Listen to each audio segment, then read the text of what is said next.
dari arkanul iman. Salah satu dari rukun-rukun iman.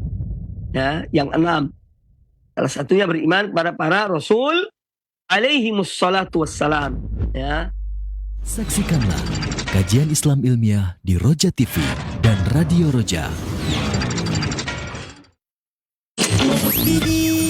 Selamat para pendengar dan pemirsa Roja TV dimanapun Anda berada. Insya Allah kami akan hadirkan di layar kaca Anda program variatif. Insya Allah kita akan. Jazakumullahu khairan bagi Anda para pemirsa Roja TV yang Dan telah sesaat lagi kami menyimak. hadirkan untuk Anda program acara kajian ilmiah secara langsung.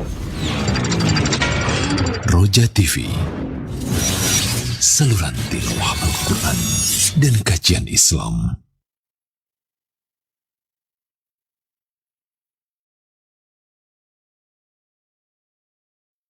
Bismillahirrahmanirrahim. Assalamualaikum warahmatullahi wabarakatuh. Ikhwatal Islam azanillahu wa iyyakum. Alhamdulillah rabbil alamin, hamdan katsiran thayyiban mubarakan fi kama yuhibbu rabbuna wa yarda. Wassalatu wassalamu ala asrafil mursalin wa ala alihi wa ashabihi ajma'in wa man tabi'ahum bi ihsan ila yaumil qiyamah ba'du. Ikhwatal Islam azani Allah wa iyyakum, para pendengar, pemirsa dan juga sahabat Roja semuanya dimanapun antum berada. Di kesempatan pagi hari ini tentunya kita memohon kepada Allah akan karunia dan keberkahan yang Allah berikan untuk kita semuanya menjelang pagi hari ini hingga malam nanti. Ikhwatal Islam azani Allah wa iyyakum, kita bersyukur kepada Allah Subhanahu wa taala pada pagi hari ini kita berkesempatan kembali untuk menyimak satu kajian ilmiah dari pembahasan kitab Minnatul Alimi Raqib fi Fawaidil Ahadits Sahih Targhib wa Tarhib, buah karya dari Abi Abdullah Mubarak Ibni Mahfud Bamu Alim LCMAhi Afrullahu Ta'ala. Yaitu kajiannya akan kita simak bersama dari guru kita Al-Ustadz Al-Fadil Ustadz Mubarak Bamu Alim LCMAhi Afrullahu Ta'ala. Dan pada kesempatan pagi hari ini beliau mengangkat tema dengan judul peringatan bagi orang yang meninggalkan sunnah dan melakukan bid'ah. Satu pembahasan yang menarik untuk kita simak bersama. Dan ikhwatal Islam azanillahu wa iyyakum, setelah kajian disampaikan oleh beliau, kami buka sesi interaktif soal jawab, dan bagi Anda yang bertanya secara langsung, Anda dapat menghubungi kami di 0218236543 ataupun Anda dapat kirimkan pertanyaan Anda di 0218236543. 6. Ikhwatal Islam azanillahu wa iyyakum, kita simak bersama, dan kepada Ustadz yang telah hadir di studio TV Al-Iman Center, kami persilakan falyatafadhal maskuran.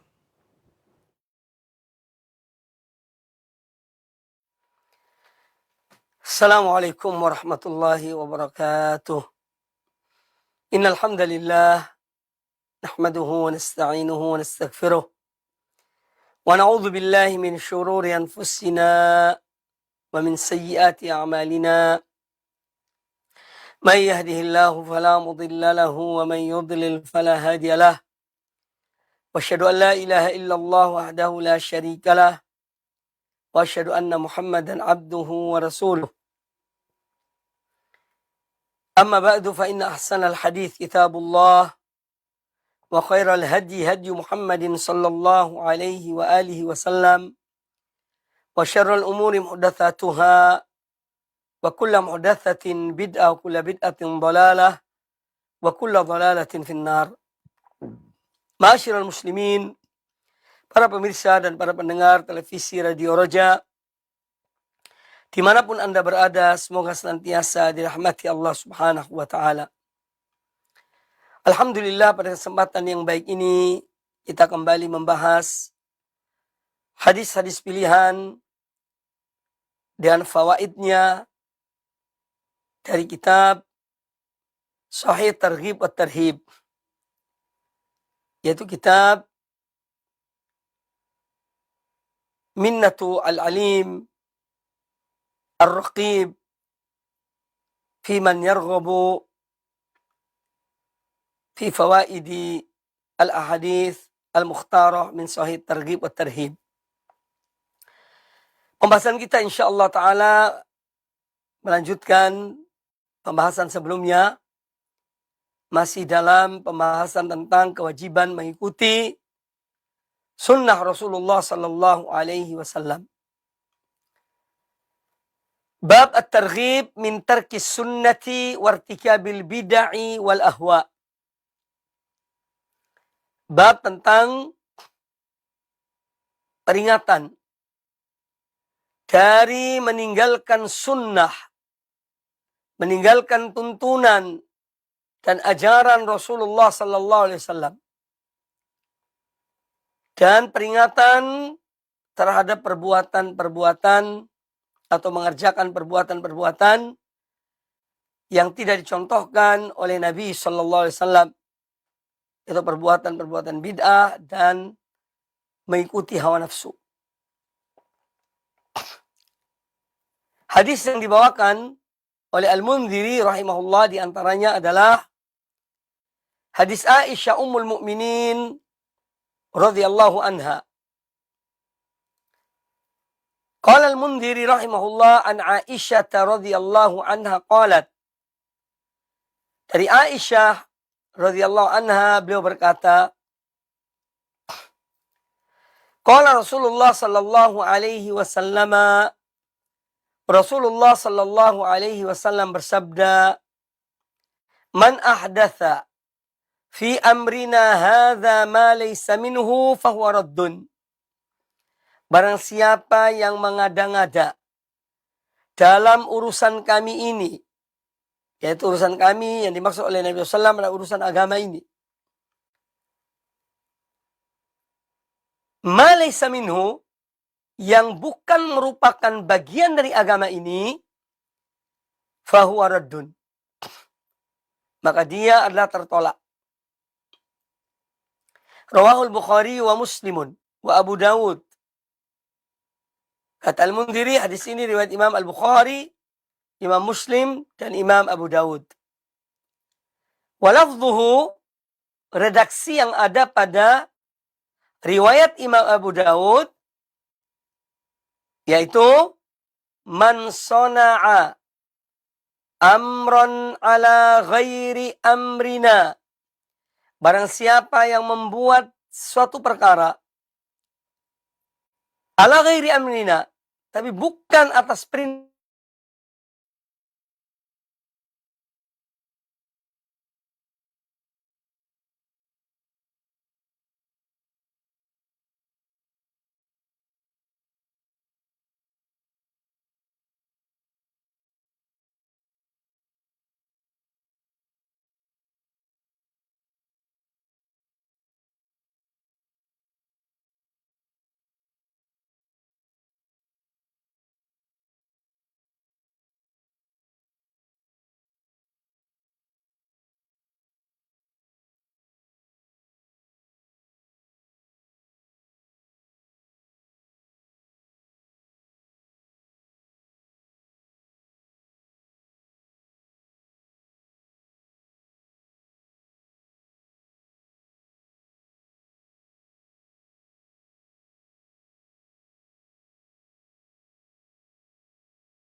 ya, dan mengada-ngada sesuatu bid'ah. Fi amrina artinya fi syar'ina wa dinina, dalam perkara kami, urusan kami, yaitu dalam syariat kami, dalam agama kami. La fi umurid dunya, ini bukan dalam urusan duniawi, tapi dalam urusan agama. Mengapa demikian? Lianna umurad dunya la yadkhuluha al-ibtida'. Karena perkara-perkara berkaitan dengan dunia itu tidak masuk dalam bid'ah. Jadi dimaksud dengan bid'ah itu dalam urusan agama Allah. Sabda Nabi alaihi salatu wassalam, fahuwa mardudun atau fahuwa raddun, artinya fahuwa mardudun ala sahibihi. Artinya dia, amal itu, perbuatan itu tertolak kembali kepada pelakunya. Batilun ghairu mu'taddin bihi. Ya, suatu perbuatan yang batil, yang tidak dianggap. Yang tidak dianggap. Ini makna dari beberapa kalimat dalam hadis. Kemudian apa yang dimaksud dengan al-bid'atu fid din? Ya. Karena al-bid'ah dalam segi bahasa ay asy-syai'ul mukhtara' ala ghairi mithalin sabiq.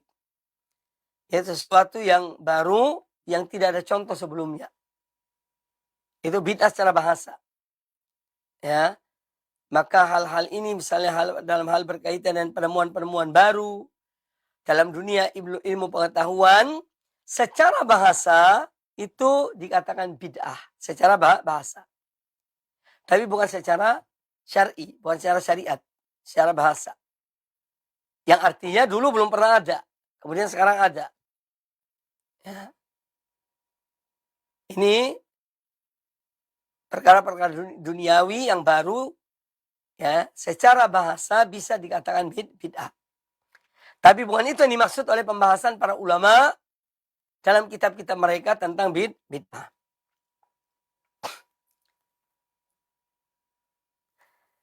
Sebagian ulama mengatakan al-bid'atu lughatan, bid'ah secara bahasa, ismun lima uhditha ba'da an lam yakun.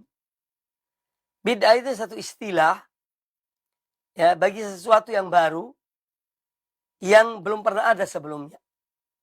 Sawa'un kana diniyan atau ghair dini.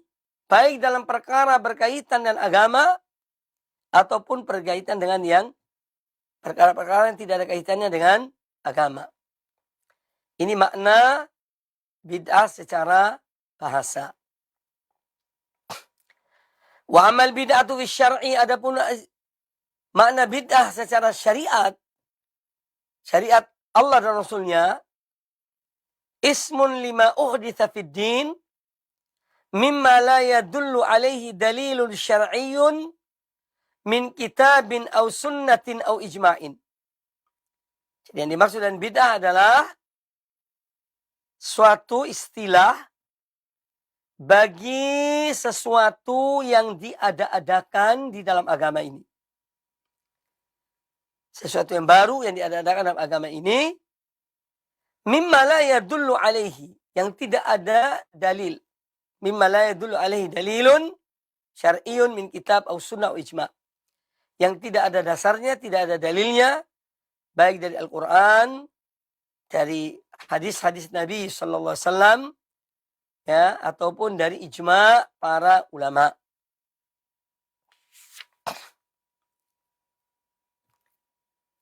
Hadis yang dibawakan tadi, ya, man ahdatsa fi amrina ma laysa minhu fa huwa raddun. Barang siapa mengada-ngada sesuatu dalam perkara kami ini yang bukan darinya, maka tertolak. Tentu hadis ini banyak memberikan pelajaran kepada kita. Ya, di antara pelajaran-pelajaran yang diambil dari hadis ini adalah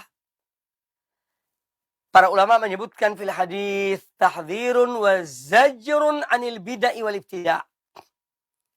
Ya, hadis ini ada peringatan dari Nabi sallallahu alaihi wasallam, peringatan dari beliau dari perbuatan-perbuatan bid'ah dan mengada-ngada hal yang baru dalam agama ini. Dan peringatan an yuhditsal mar'u fid din ma lam ya'dzan bihi Allah wala rasuluhu. Dan larangan untuk mengatakan sesuatu di dalam urusan agama ini yang mana tidak pernah diizinkan oleh Allah dan Rasulnya, Nabi kita Muhammad sallallahu alaihi wa alihi wasallam. Kemudian di balik larangan ini tentu ada perintah. Dan ini adalah pelajaran yang berikutnya. Fihi amrun biluzumi sunnati wa tamassuki biha. Ketika Nabi SAW melarang kita berbuat bid'ah, ini artinya beliau memerintahkan untuk berpegang teguh kepada sunnah beliau sallallahu alaihi wasallam. Kemudian pelajaran berikutnya yang diambil dari hadis ini, fi tambih ala anna ad-dina qad tamma wa iktamal. Di sini ada sebuah peringatan, ya, agar kita ingat, ya, bahwa agama ini sudah sempurna. Sudah cukup, sudah sempurna. Fa innallaha akmalahu wa atammahu. Karena Allah lah yang telah menyempurnakannya. Sebagaimana Allah berfirman dalam surat Al-Maidah ayat yang ketiga. Ya. Al-yawma akmaltu lakum dinakum wa atmamtu alaikum ni'mati wa raditu lakumul Islam dina. Pada hari ini telah kusempurnakan bagi kalian agama kalian dan telah kucukupkan bagi kalian nikmatku dan aku telah ridha Islam sebagai agama kalian. Jadi dalam hadis ini mengandung kesempurnaan Islam. Islam sudah sempurna. Kemudian pelajaran lain yang diambil dari hadis ini bahwa al-hadis mizanul lil amalil zahirah. Wa haditsun niyyah innamal a'mal binniyat mizan lil amalil batinah. Untuk mengukur tentang apa yang ada dalam agama Allah ini, ya, maka hadis ini sebagai timbangannya, alat pengukurnya. Dalam amalan-amalan yang tampak. Itu dengan man amila amalan laysa alaihi amruna fawaradun. Barang siapa mengerjakan satu amal yang bukan atas perintah kami, maka amalnya tertolak. Nah, ini pertimbangan secara lahir. Kemudian hadis tentang niat, innamal amal bin niat, ini adalah sebagai mizan, alat ukur untuk mengukur kebenaran keikhlasan seorang dalam beramal.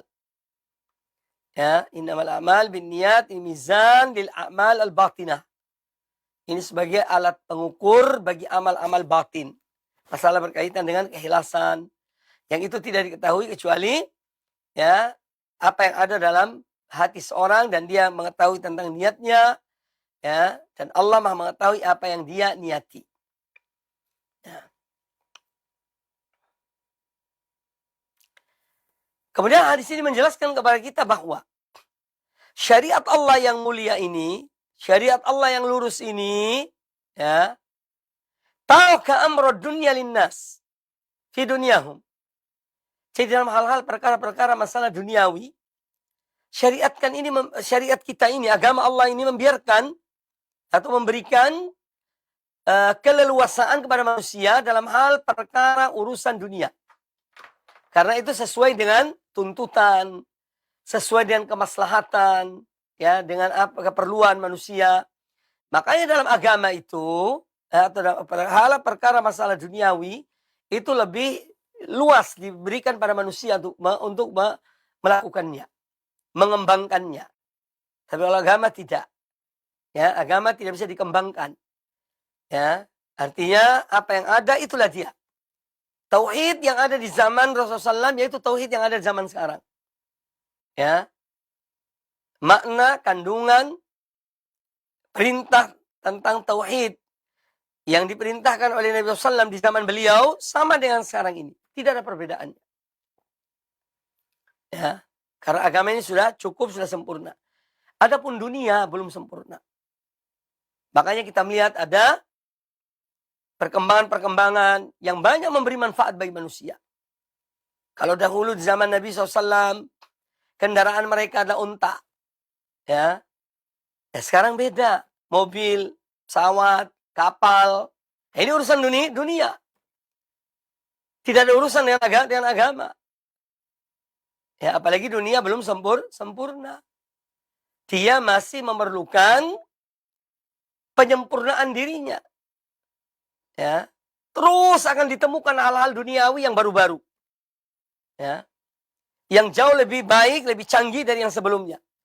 Ini realita. Ini realita. Jadi dunia ini belum sempurna. Dia masih terus menyempurnakan dirinya dan penemuan-penemuan itu. Adapun agama tidak. Agama sudah sempurna, sudah cukup. Apa yang Allah perintahkan, apa yang Allah melarang, apa yang Allah syariatkan dan Rasulnya SAW, itu sudah sempurna dan tetap. Ya, dia tidak mengalami perubahan. Ya, substansi agama ini tidak mengalami perubahan. Karena agama berdasarkan wahyu dari Allah Azza wa Jalla.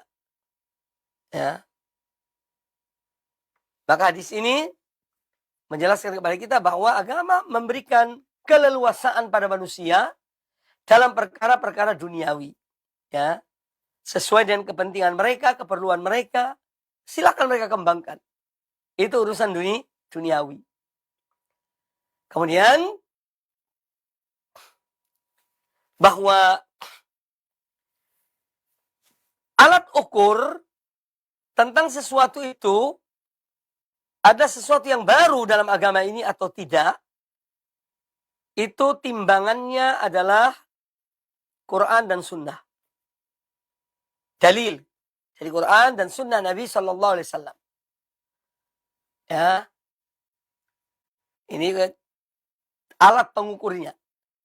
Bahwa sesuatu ini baru, sesuatu ini bid'ah, sesuatu ini sunnah, sesuatu ini tuntunan ajaran Rasulullah SAW, itu dilihat kembali kepada Al-Quran dan sunnah Nabi Sallallahu Alaihi Wasallam.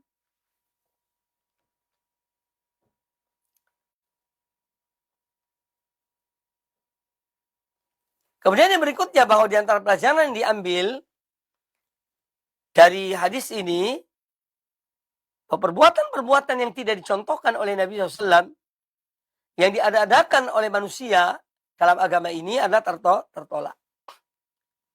Ya, itu tertolak. Fahuwa raddun, artinya tertolak.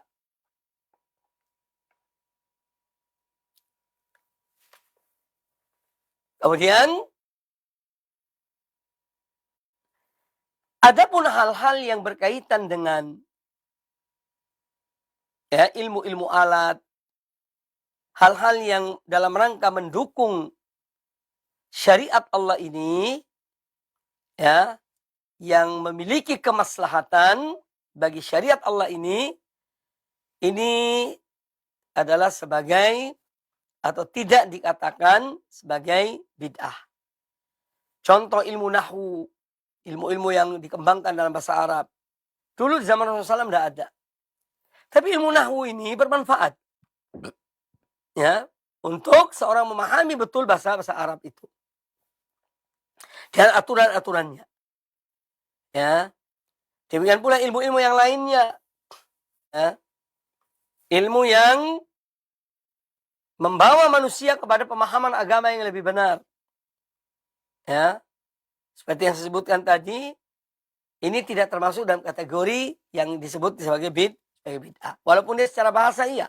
Dulu tidak ada, sekarang kok ada. Ya, tapi secara syar'i tidak termasuk. Ilmu mustalah hadis, ilmu tentang rijal hadis, ya, itu ada ilmu yang dulu tidak ada, kemudian para ulama menulis, meneliti. Nah, ini malah sebagai khazanah bagi kaum muslimin. Kemudian hadis yang berikutnya. An Jabir bin Abdullah radhiyallahu anhu.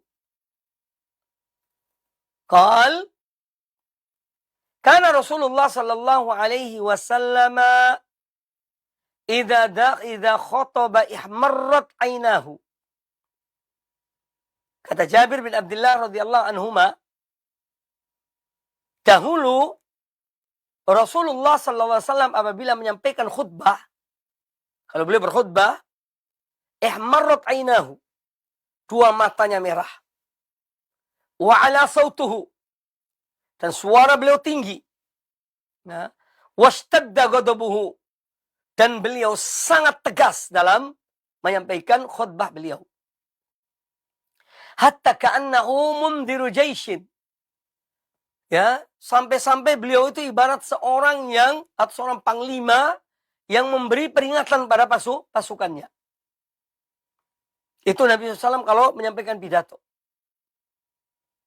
Yaqul, ya, seakan-akan orang yang memberi peringatan pada pasukannya, ya, dia mengatakan sabbahakum wa massakum, bahwa kalian akan diserang oleh musuh, ya, entah di pagi hari atau di sore hari. Jadi menunjukkan ketegasan Nabi SAW dalam menyampaikan khutbah beliau. Wa yaqul, dan beliau Nabi SAW bersabda, bu'ithtu ana was-sa'atu kahataini. Aku diutus oleh Allah, ya, diutusnya aku oleh Allah, dan hari kiamat ini sama dengan ini. wa yaqrunu baina isba'ihi. Beliau menyandingkan, merapatkan dua jarinya ini. Sallallahu alaihi wasallam. Ya. Kemudian wa yaqrunu baina isba'ihi as-sababah wal wusta. Jari telunjuk dan jari tengah. Yaqul amma ba'du. Beliau menyampaikan pidato, khutbah, beliau mengucapkan amma ba'd. Dengarkan, perhatikan apa yang akan aku sampaikan. Itu makna dari amma ba'du. Perhatikan, cermati, konsentrasi mendengar yang akan kusampaikan ini. Lalu kata beliau, fa inna khairal hadithi kitabullah. Sesungguhnya sebaik-baik perkataan adalah kitabullah. Itu Al-Quranul Karim. Wa khairal huda Muhammadin sallallahu alaihi wasallam. Dan sebaik-baik petunjuk adalah petunjuk Muhammad sallallahu alaihi wasallam. Wa syarrul umuri muhdatsatuha. Dan seburuk-buruk perkara adalah hal-hal yang baru yang diadakan dalam agama ini. Wa kullu muhdatsatin bid'ah. Dan wa kullu bid'atin dhalalah. Dan setiap perbuatan bid'ah itu adalah sebuah kesesatan. Sebuah penyimpangan. Tsumma yaqul, kemudian beliau Nabi SAW bersabda, ana aula bikulli mu'minin min nafsihi. Aku lebih utama bagi setiap mukmin daripada dirinya. Man taraka malan fali ahlihi. Barang siapa yang dia mati meninggalkan harta, maka hartanya adalah untuk keluarganya. Wa man taraka dainan aw daya'an fa ilayya wa alayya. Dan barang siapa yang dia meninggalkan hutang, ketika meninggal ada hutangnya, ya, atau dia meninggalkan anak-anak kecil, anak yatim, ya, keluarganya, maka fa ilayya wa alayya. Ya, maka itu semua menjadi tanggunganku. Ya, aku menjadi tanggunganku. Hadis sahih dari Imam Muslim, Al-Imam Ibnu Majah, dan yang lainnya. Nah, hadis ini menjelaskan kepada kita tentang bagaimana Rasulullah SAW, beliau menyampaikan pidato, menyampaikan khutbah. Ya, dari Jabir bin Abdullah. Ya, Jabir bin Abdullah adalah seorang Ansor. Beliau dan ayahnya, Jabir bin Abdullah. Jadi Jabir ini sahabat, Abdullah juga sahabat ayahnya. Jabir bin Abdullah bin Amr bin Hizam bin Amr al-Khazraji al-Ansari. Dari kabilah Khazraj. Karena di Madinah ada dua kabilah. Al-Aus dan Al-Khazraj. Nah, Abdullah ini dari kabilah, Jabir ini dari kabilah Al-Khazraj. Ya. Beliau dilahirkan, Abdullah bin Jabir bin Abdullah radhiyallahu anhuma, dilahirkan pada tahun 16 sebelum hijrah. 16 tahun sebelum Nabi SAW hijrah ke Madinah. Itu lahirnya Jabir. Jabir juga seorang sahabat yang pernah mengikuti perang Badar. Dia mengikuti perang Badar bersama Nabi Sallallahu Alaihi Wasallam. Jabir ini biasa dipanggil dengan Abu Abdullah. Jabir bin Abdullah. Ya. Jabir bin Abdullah. Jabir bin Abdullah radhiyallahu anhuma, ya, dikatakan oleh para ulama ahli tarikh bahwa beliau ini termasuk yang menyaksikan pada waktu Bai'atul Aqabah bersama ayahnya Abdullah. Jabir termasuk yang ikut ketika itu. Ini sebagian ulama mengatakan demikian. Dan Jabir bin Abdullah meninggal pada tahun ke-78 atau 79 Hijriyah. Ya. Ketika itu beliau berusia 94 tahun. Jabir ini. Lalu beliau ketika meninggal disolatkan jenazahnya oleh Aban bin Utsman bin Affan. Ya, Aban, putra dari Utsman bin Affan, ya, itu yang menyolatkan jenazah Jabir bin Abdullah radhiyallahu taala anhuma wa ardahuma. Ini tentang sahabat Jabir bin Abdullah. Jadi beliau menceritakan kepada kita tentang Nabi alaihissalatu wassalam. Kalau beliau menyampaikan pidato atau khutbah, itu ihmarrat ainah, matanya merah. Ya, menunjukkan ketegasan beliau. Ya, suaranya tinggi supaya jelas, supaya didengar oleh orang yang di dekat beliau maupun yang di jauh, yang duduk di tempat yang jauh. Ya, beliau berbicara dengan suara yang lantang, sallallahu alaihi wasallam. Ishtadda, ya, ghadabuhu.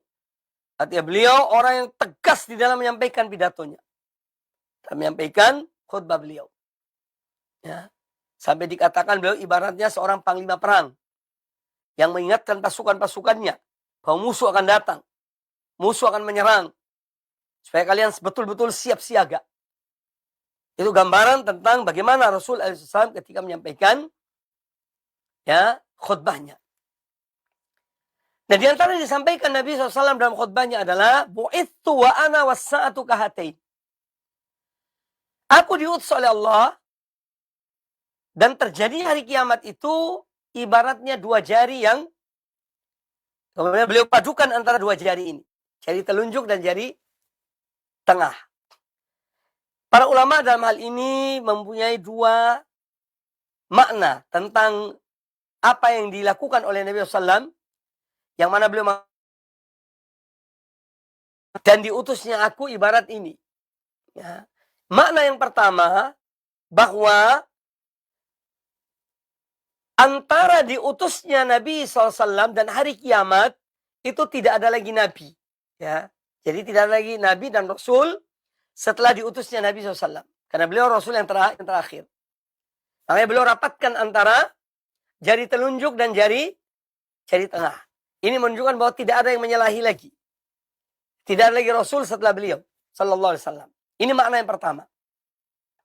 Makna yang kedua yang disebut oleh para ulama bahwa jarak antara diutusnya Nabi SAW dengan hari kiamat itu ibarat ini. Perbedaan panjang jari tengah dan jari telunjuk. Artinya kiamat sudah dekat. Ya, kiamat sudah dekat. Jarak antara diutusnya Nabi SAW dengan hari kiamat itu tinggal ini. Yang tersisa adalah perbedaan panjang antara jari telunjuk dan jari tengah. Ini perkataan para ulama tentang makna dari sabda beliau atau isyarat yang beliau berikan antara hari kiamat dan diutusnya Nabi SAW. Yaitu seperti ini. Ya, itu dua makna yang disebutkan oleh para ulama. Kemudian bahwa Nabi SAW kalau menyampaikan pidato atau khutbah, selalu beliau ya menyampaikan pembukaan dari pidato itu. Ya, amma ba'du. Jadi kata amma ba'du itu, ayo perhatikan apa yang sesudah ini. Yang ini akan disampaikan. Ya. Lalu beliau mengatakan, fa inna khairal hadithi kitabullah. Sebaik-baik perkataan adalah kitab Allah. Ini kalamullah. Al-Quranul Karim. Itu sebaik-baik perkataan. Ya, adalah kalamullah. Al-Quranul Karim. Wa khairul huda huda Muhammadin sallallahu alaihi wasallam. Dan sebaik-baik petunjuk adalah petunjuk Muhammad sallallahu alaihi wasallam. Tidak ada yang lebih baik petunjuknya daripada Rasulullah SAW. Ya. Siapapun orangnya.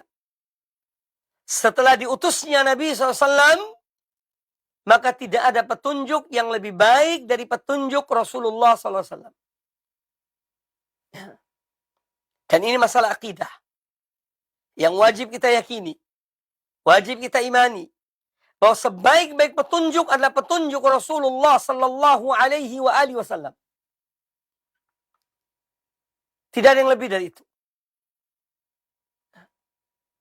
Wa khairul huda huda Muhammadin sallallahu alaihi wasallam. Wa syarrul umuri muhdatsatuha. Kemudian beliau melanjutkan dalam pembukaan pidato beliau, wa syarrul umuri muhdatsatuha.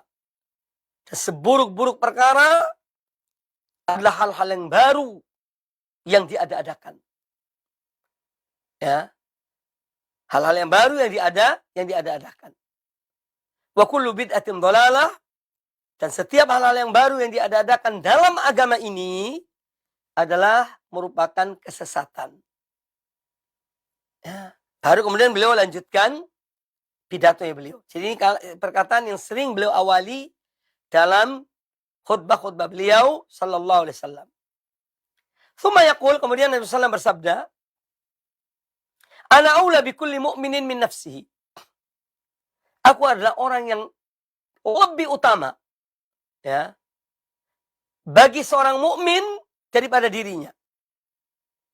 Ya.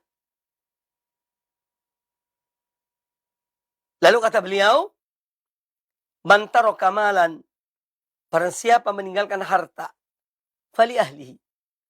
Barang siapa meninggalkan harta ketika dia meninggal, ketika dia wafat, dia meninggalkan harta, maka harta itu adalah untuk keluarganya, untuk ahli warisnya.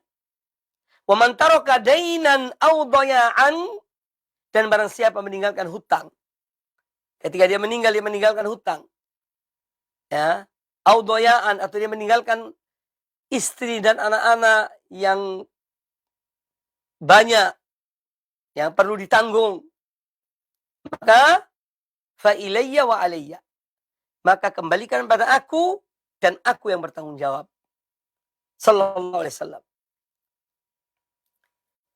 Nah, yang diambil dari hadis ini, ya, antara pelajaran-pelajaran penting yang diambil dari hadis ini, yustahabbu lil khatib an yufakhima amral khutbati. Dianjurkan seorang kalau menyampaikan pidato atau khutbah, ya, ini dia betul-betul, ya, menegaskan, ya, menseriuskan apa yang akan dia sampaikan. Ya.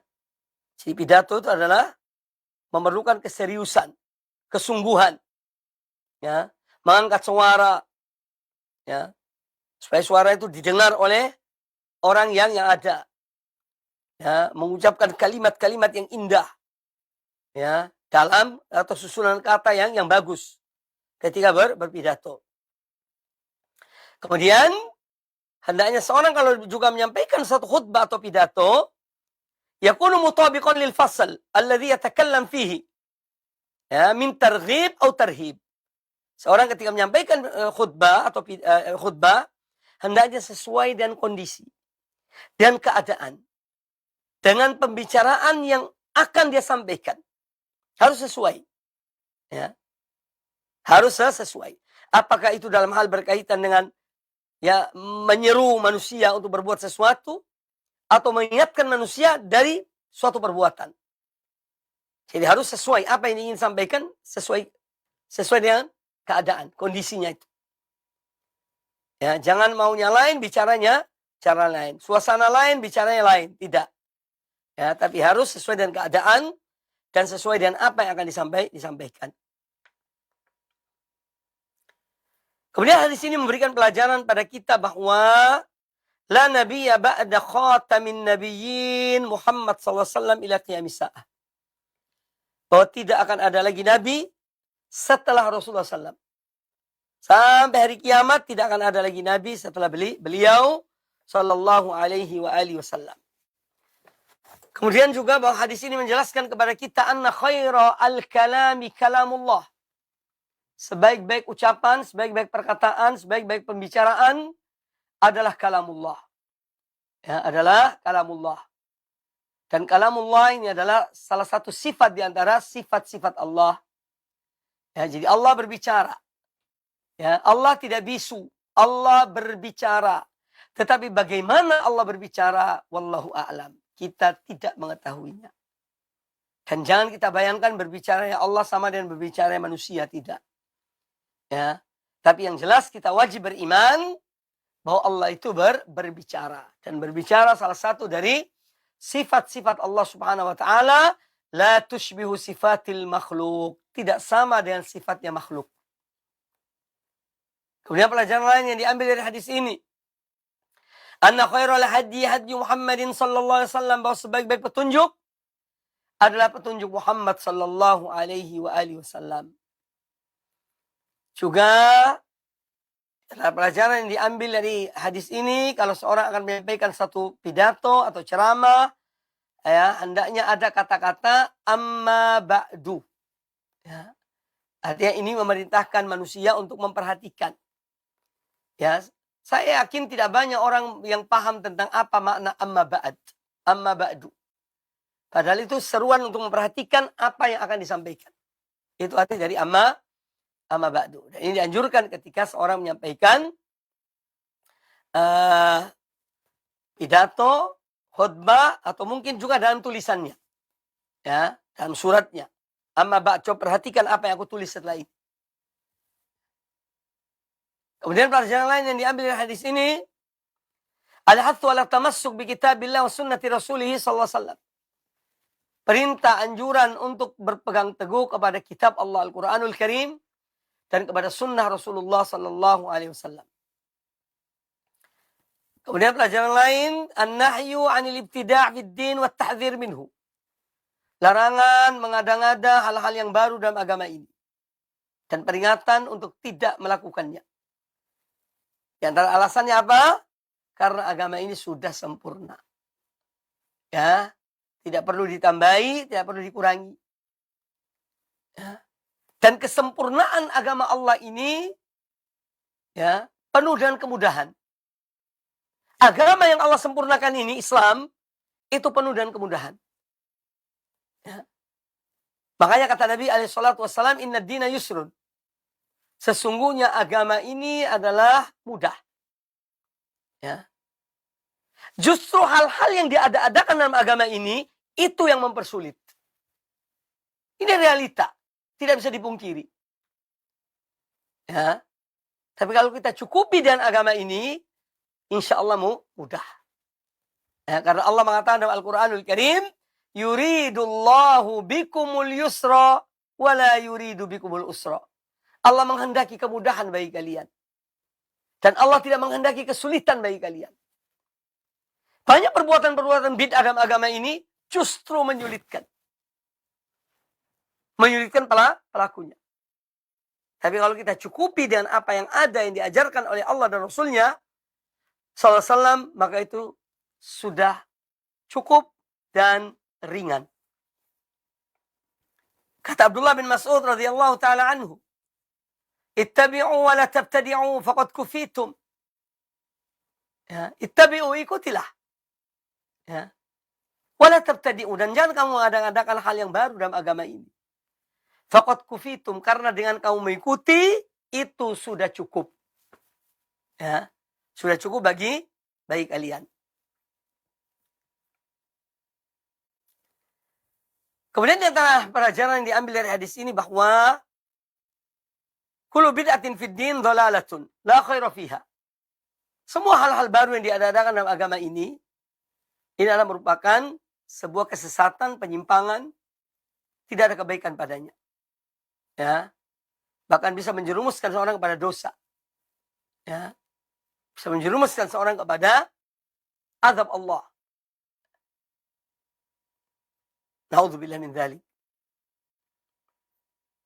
Kemudian hadis ini memberikan pelajaran bahwa anna man mata minal muslimin walahu mal, bahwa kalau ada orang yang meninggal dari kaum muslimin dan dia mempunyai harta, meninggalkan harta, fa inna warathatahu wa asabatahu ay aqaribahu al-warithin, maka semua itu adalah untuk lebih utama untuk kerabatnya, untuk ahli warisnya.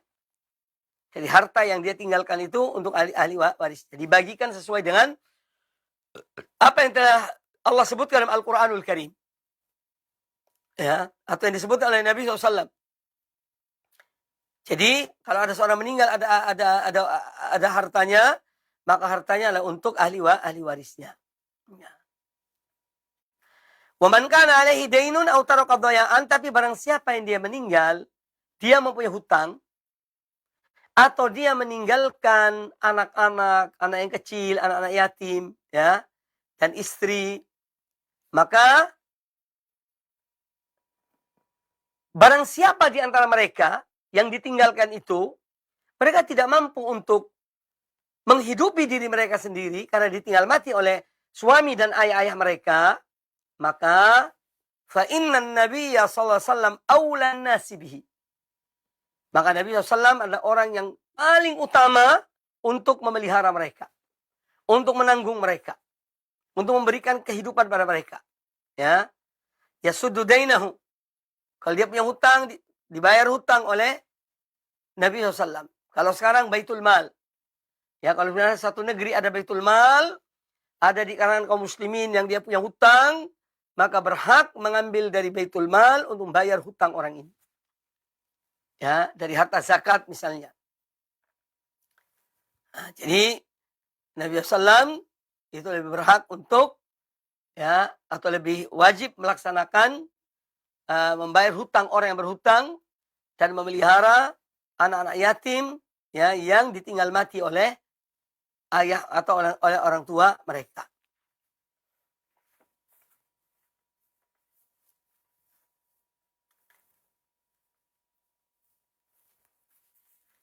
Kemudian dalam perjalanan Nabi SAW, ya, beliau itu dahulu kalau ada orang meninggal, ya, beliau tidak sholatkan orang yang meninggal itu jika orang itu mempunyai hutang. Kan pernah ketika dibawa seorang mayat, lalu Nabi SAW bertanya, ya, apakah orang yang meninggal ini punya hutang? Ada tanggungan hutang? Kata para sahabat, iya. Nah, beliau tidak mau sholatkan. Silakan kalian sholatkan jenazah dia. Kemudian ada seorang sahabat ketika itu namanya Abu Qatadah radhiyallahu an. Kata Abu Qatadah, ya Rasulullah, aku yang nanggung hutangnya orang ini. Orang yang meninggal ini. Baru kemudian Nabi SAW mensolatkan jenazahnya. Ya. Baru kemudian Rasulullah SAW mensolatkan jenazah orang tersebut setelah Abu Qatadah radhiyallahu an menanggung hutang itu, menyatakan bahwa dia yang akan melunasi hutang orang yang meninggal ini. Ya. Mengapa demikian? Karena ini adalah berkaitan dengan hak manusia, hak para hamba. Ya. Kalau seorang dia berbuat misalnya dosa antara dia dan Allah, dia langsung minta ampun pada Allah Ta'ala. Tetapi kalau seorang menzalimi manusia, ya, dia tidak sekedar istighfar, tidak sekedar minta ampun pada Allah Ta'ala, tetapi dia harus minta maaf pada orang yang dia zalimi, atau mengembalikan perbuatan kezaliman pada orang itu. Misalnya dia ngambil hartanya, dia harus kembalikan hartanya. Karena ini hak manusia, antar manusia. Ya, hak Bani Adam. Jadi harus diselesaikan di dunia ini.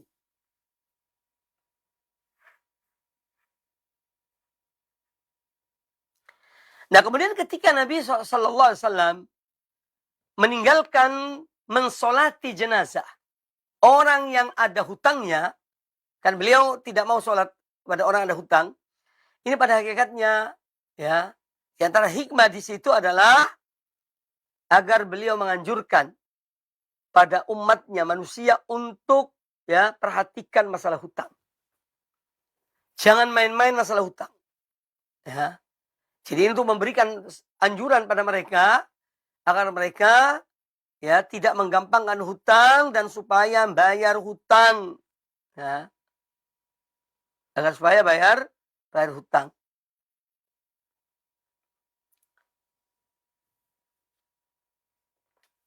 Ini pada awal urus ini perkara. Kemudian setelah Nabi SAW diberikan oleh Allah Ta'ala kemenangan, penaklukan, atau kekayaan dengan adanya harta, ghanimah, harta-harta rampasan dalam peperangan, ya, sudah banyak harta, maka An-Nabi SAW beliau yang melunasi hutang orang-orang yang berhutang. Itu setelah kemudian. Tapi pada permulaannya beliau tidak mau sholat orang yang punya hutang. Ya, sampai ada yang melunasinya.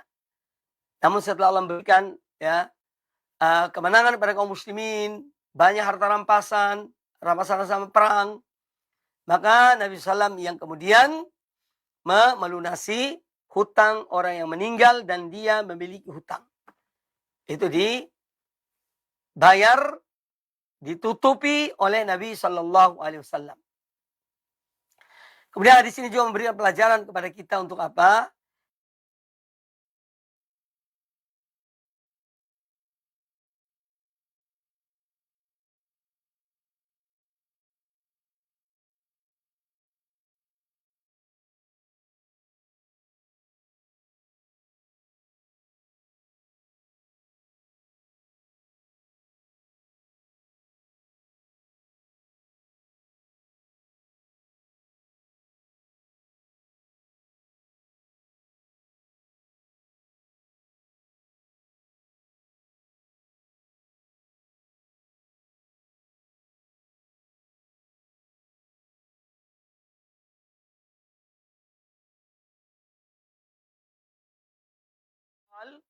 Dari Mujahid ini adalah muridnya Abdullah bin Abbas. Ya, murid Abdullah bin Abbas, juga seorang ahli tafsir, rahimahullah ta'ala. Dari Mujahid beliau berkata, kunna ma'ibni Umar rahimahullah fi safarin. Kata Mujahid, kami dahulu pernah bersama Abdullah bin Umar, rahimahullah, fi safarin, dalam satu perjalanan. Kami pernah bersama Abdullah bin Umar. Famarra bimakanin fahada anhu. Maka suatu ketika beliau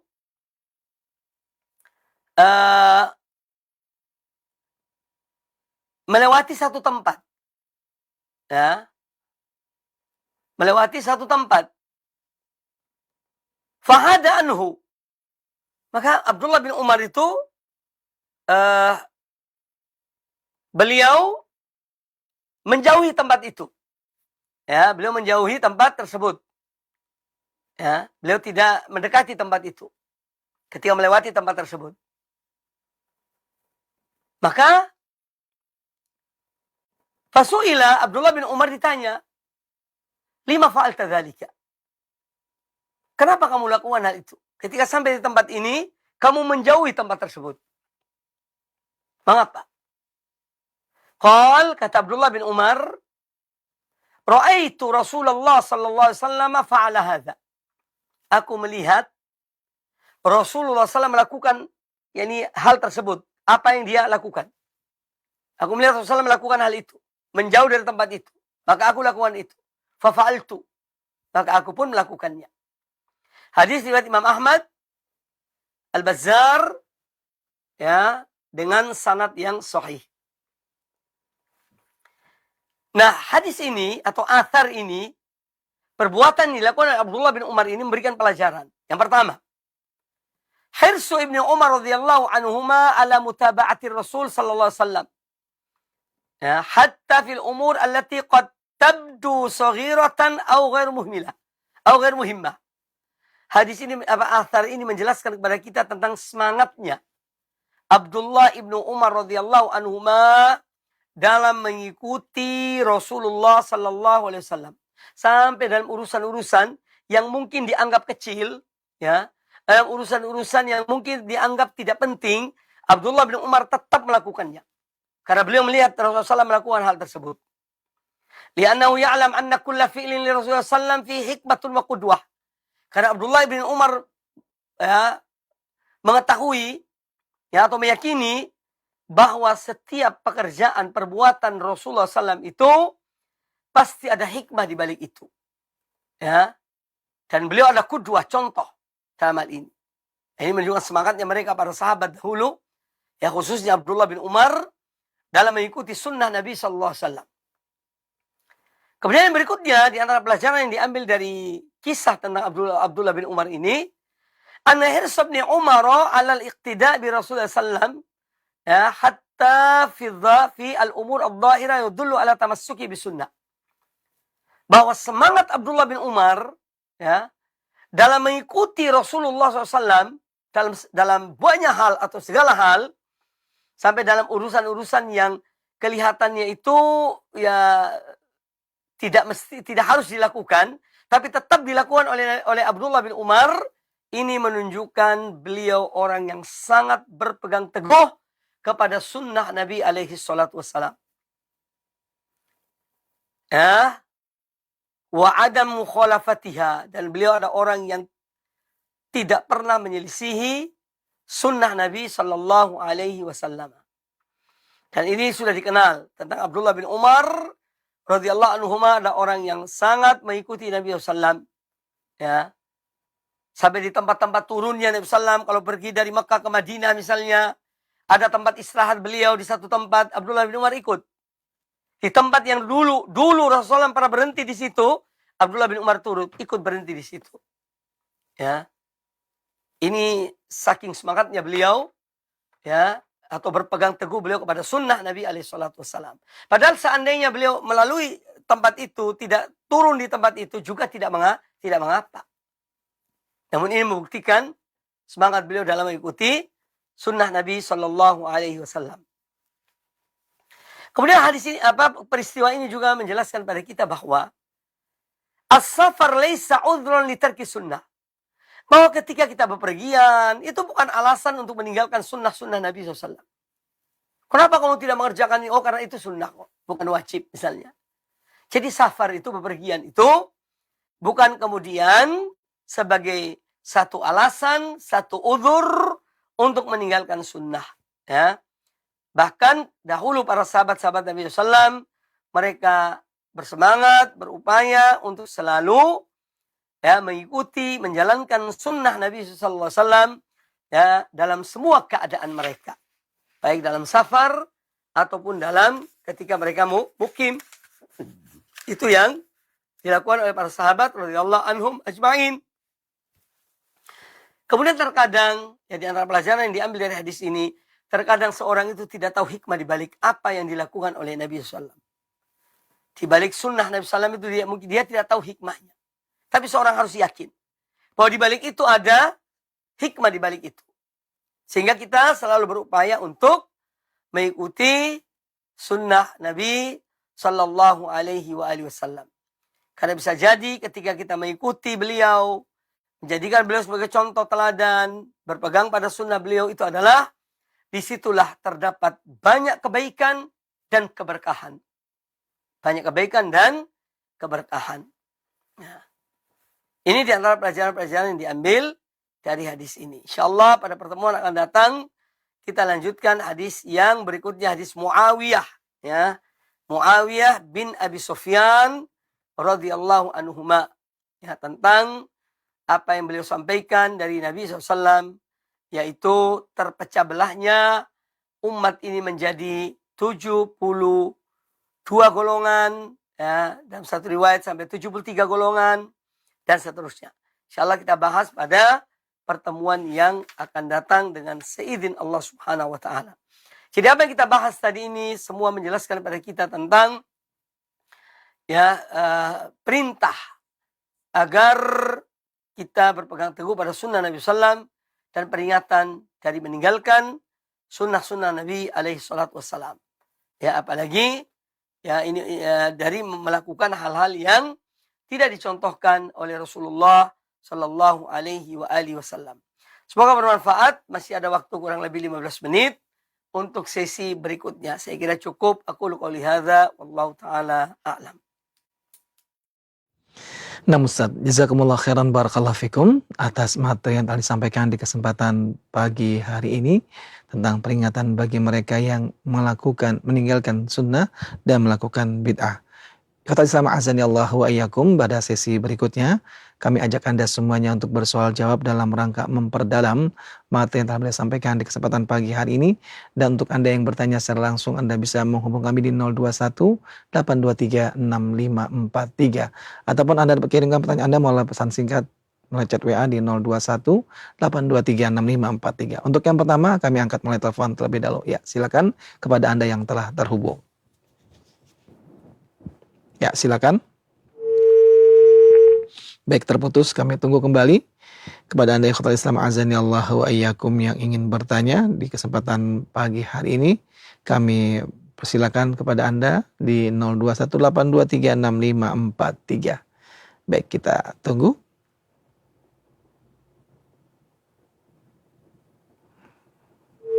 Baik, terputus. Kami angkat Ustadz dari pertanyaan yang pesan singkat yang sudah masuk. Assalamualaikum warahmatullahi wabarakatuh Ustadz. Ustadz, bahwasannya ada yang mengatakan para ulama membagi bid'ah menjadi dua, yaitu ada bid'ah hasanah dan bid'ah syiah di dalam Islam. Mohon sampaikan penjelasannya. Apakah yang bid'ah hasanah ini berarti menunjukkan boleh dikerjakan, dan bagaimanakah contoh-contoh dari bid'ah hasanah ini Ustadz? Silakan Ustadz. Baik, tidak bisa dipungkiri memang ada sebagian ya dari ulama yang menyebutkan demikian. Ada bid'ah hasanah, ada bid'ah yang sayyi'ah. Karena mereka juga seakan menggambarkan ada sunnah yang hasanah, ada sunnah yang sayyi'ah. Namun apabila kita cermati dalam masalah ini, ya, bahwa pada hakikatnya setiap bid'ah dalam agama ini adalah sayyi'ah. Karena alasan-alasan yang juga sudah saya sampaikan berkaitan dengan ya kesempurnaan agama Allah Subhanahu wa taala. Ya. Agama Allah ini sudah sempurna. Ada kemudian yang memberikan contoh tentang bid'ah hasanah itu misalnya ya dengan pengumpulan Al-Qur'anul Karim. Ya, di zaman Abu Bakar Siddiq. Ya, karena banyak para penghafal Quran yang meninggal ketika perang Yamamah misalnya. Kemudian Abu Bakar Siddiq diusulkan untuk mengumpulkan Al-Quranul Karim. Sebetul keberatan Abu Bakar Siddiq itu ketika itu. Namun kemudian beliau memanggil Zaid bin Thabit radhiyallahu anhu untuk mengumpulkan Al-Quranul Karim. Ya, yang dirasakan oleh Zaid bin Thabit itu amat berat. Nah, ini dikategorikan oleh sebagian orang ya bahwa ini adalah bid'ah hasanah. Sebetulnya itu bukan bid'ah. Ya. Itu adalah tuntunan Khulafa ar-Rasyidin. Ya. Tuntunan Khulafa ar-Rasyidin. Yang kita dianjurkan atau diperintahkan mengikutinya, alaikum bisunnati wa sunnatil Khulafa ar-Rasyidin. Jadi ini termasuk sunnah para Khulafa ar-Rasyidin. Sunnah Abu Bakar Siddiq. Ya. Nah, jadi ketika dikatakan bahwa contohnya dulu Al-Quran belum dikumpulkan, kemudian dikumpulkan, itu kan bid'ah hasanah. Nah, sekarang kita balik bertanya, gimana keadaan manusia atau umat ini seandainya Al-Quran tidak dikumpulkan? Kira-kira apa yang terjadi? Ya. Kira-kira apa yang terjadi? Dan Allah sudah menyebutkan, Inna alaina jam'ahu wa Qur'anah. Dalam Al-Quranul Karim surah Al-Qiyamah. Sesungguhnya tugas mengumpulkan Al-Quran ini kami, kata Allah Ta'ala. Ya. Inna alaina jam'uha. Iya. Inna alaina jam'aha wa Qur'ana. Sesungguhnya merupakan kewajiban kami untuk mengumpulkan dan membacakan Al-Quran ini. Artinya bukan di zaman Nabi SAW. Ya. Itu sebagian mengatakan contoh adalah itu sebagai bid'ah hasanah. Padahal itu sebetulnya kalau kita teliti bukan bid'ah. Yaitu sunnah para khulafa ar-rasyidun. Demikian pula sholat tarawih. ya dikumpulkan jadi satu imam oleh Umar bin Khattab di zaman beliau. Itu sunnahnya beliau. Sunnahnya Umar bin Khattab. Yang kita diperintahkan oleh Nabi SAW, alaikum bisunnati wa sunnatil khulafa'ir rasyidin. Maka apa yang dilakukan oleh mereka para khulafa'ir rasyidin, ya, yang upaya-upaya mereka, ya, dan ijtihad-ijtihad mereka atau petunjuk-petunjuk mereka itu tidak dikatakan sebagai bid'ah hasanah. Tapi itu adalah sunnah yang kita diperintahkan untuk mengikutinya. Ada sebagian mengatakan kitab-kitab hadis itu juga bid'ah, ya, atau disebut sebagai sunnah hasanah, ya, sebagai bid'ah hasanah, ya. Maka ini adalah cara Allah Ta'ala untuk menjaga agamanya. Pada hakikatnya demikian. Ya. Inna nahnu nazzalna dzikra inna lahu lahafizun. Sungguh yang kami yang menurunkan Al-Quran ini dan kami yang menjaganya. Si Allah mempunyai metode dalam menjaga agamanya. Dalam menjaga syariatnya dan munculnya para ulama-ulama hadis. Yang mereka mengumpulkan hadis-hadis Nabi SAW. Ya, dan ini tidak dikatakan juga sebagai bid'ah hasanah. Tapi ini adalah sebagai satu hal yang merupakan kewajiban dan bentuk penjagaan Allah kepada agamanya. Ya, itu. Ada masalah-masalah duniawi, yaitu termasuk misalnya kalau mau dikatakan bid'ah hasanah, ya urusan-urusan duniawi ini. Hal-hal penemuan-penemuan baru yang bermanfaat bagi umat, bermanfaat bagi manusia. Ya, ini diantara hal yang baru tapi bermanfaat. Tidak ada hubungan dengan agama. Karena urusan-urusan duniawi itu tidak merubah substansi agama itu. Sekarang mikrofon. Apa mikrofon dikatakan bid'ah? Ya keliru. Orang yang mengatakan mikrofon itu adalah bid'ah. Secara bahasa betul. Ini barang baru yang belum pernah ada sebelumnya. Itu secara bahasa. Ya. Tapi kita lihat dia adalah sarana. Ya. Yang dengannya justru menolong agama Allah. Ya. Memanggil orang untuk sholat dalam jangkauan suara yang panjang, yang jauh, ya. Dan penggunaan mikrofon itu tidak merubah substansi azan itu. Ya, azan tetap azan itu. Ya Allah Akbar, Allah Akbar, Allah Akbar, Allah Akbar, dan seterusnya. Ya. Cuma alat yang dipakai. Sama kacamata ini. Kacamata zaman Rasulullah SAW tidak ada. Ya. Tapi dia membantu orang untuk membaca. Dan tidak merubah substansi agama itu.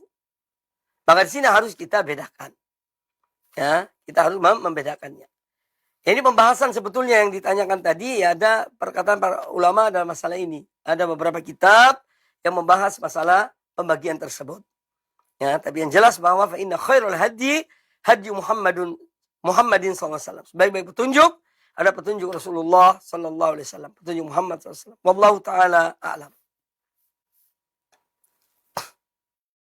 Nah, Ustaz, jazakumullah khairan barakallahu fikum atas jawaban yang telah diberikan Ustaz, dan kita akan angkat pertanyaan berikutnya oleh telepon di 021 823 6543. Ya, silakan. Ya, silakan. Waalaikumsalam warahmatullahi wabarakatuh. Dengan siapa Ibu dan berada di mana? Ibu Aryani di Majalengka. Ya, silakan Ibu Aryani. Izin bertanya Ustadz, di daerah kami ini Ustadz, setelah melakukan sholat Jumat, dia menambahkan lagi dengan sholat zuhur Ustadz. Ini bagaimana Ustadz? Sementara suami saya sekarang udah jarang sholat Jumat karena kalau sesudah sholat Jumat tadi, para imam di situ memaksa untuk melakukan sholat zuhur Ustadz. Mohon nasihatnya Ustadz. Terima kasih. Assalamualaikum. Waalaikumsalam warahmatullahi wabarakatuh. Terima kasih kepada Ibu Aryani atas pertanyaannya, dan mohon disimak jawaban dari Ustadz, dan kepada Ustadz kami persilakan.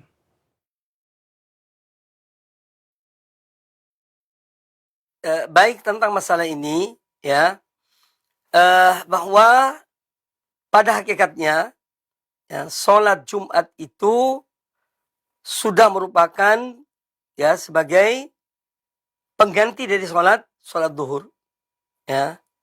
Dan sholat Jumat ini dilakukan di zaman Rasulullah SAW ketika Allah mensyariatkannya, dan tidak ada riwayat bahwa beliau mengadakan sholat atau sholat 4 rakaat setelah sholat Jumat. Ya. Dan ada sebagian ya dari kaum muslimin yang melakukan hal tersebut yang ditanyakan tadi itu. Sholat Jumat 2 rakaat kemudian ditambah sholat zuhur 4 rakaat. Ya. Dan ini wallahu a'lam ya, disebutkan oleh sebagian ulama sebagai al-qaul al-qadim dari mazhab Syafi'i. Jadi Imam Syafi'i itu punya qaul jadid dan qaul qadim. Ada qaul qadim, ada qaul jadid. Qaul qadim itu ketika beliau berada di Hijaz, di Madinah, Mekah. Kemudian qaul jadid, perubahan pendapat beliau setelah beliau berada di Mesir. Jadi sebagian wallahu a'lam ini perlu kita dalami lagi dalam masalah ini. Ya, sebagian ulama mengatakan bahwa ini adalah perkataan atau pendapat lamanya Imam Syafi'i. Ya, tapi perlu kita pelajari, kalaupun itu misalnya pendapat beliau, maka tidak bisa diikuti. Karena beliau sendiri melarang orang mengikuti yang menyelisih sunnah. Ya, beliau sendiri Imam Syafi'i melarang pengikutnya, muridnya mengikuti pendapat beliau kalau bertentangan dengan sunnah Nabi SAW dan ajaran Nabi SAW. Ya, namun kita betul jumpai di beberapa masjid, terutama yang mungkin di kampung-kampung yang jauh masih ada tradisi ini. Bahkan ada juga yang khutbah Jumatnya itu pakai bahasa Arab, ya, sehingga orang yang datang tidak tahu apa yang diomongkan oleh khotib itu. Itu juga masih ada di sebagian tempat. Ya, padahal sebetulnya khutbah itu tujuannya adalah untuk memahami.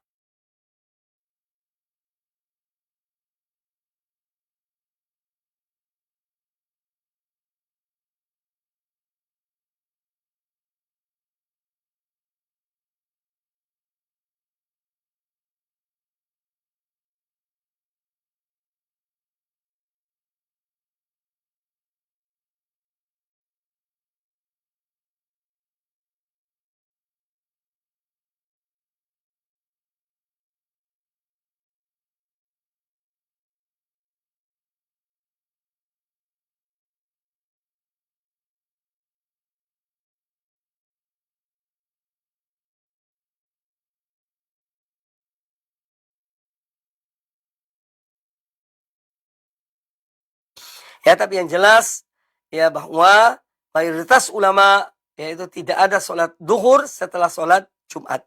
Tidak ada sholat zuhur 4 rakaat setelah sholat Jumat.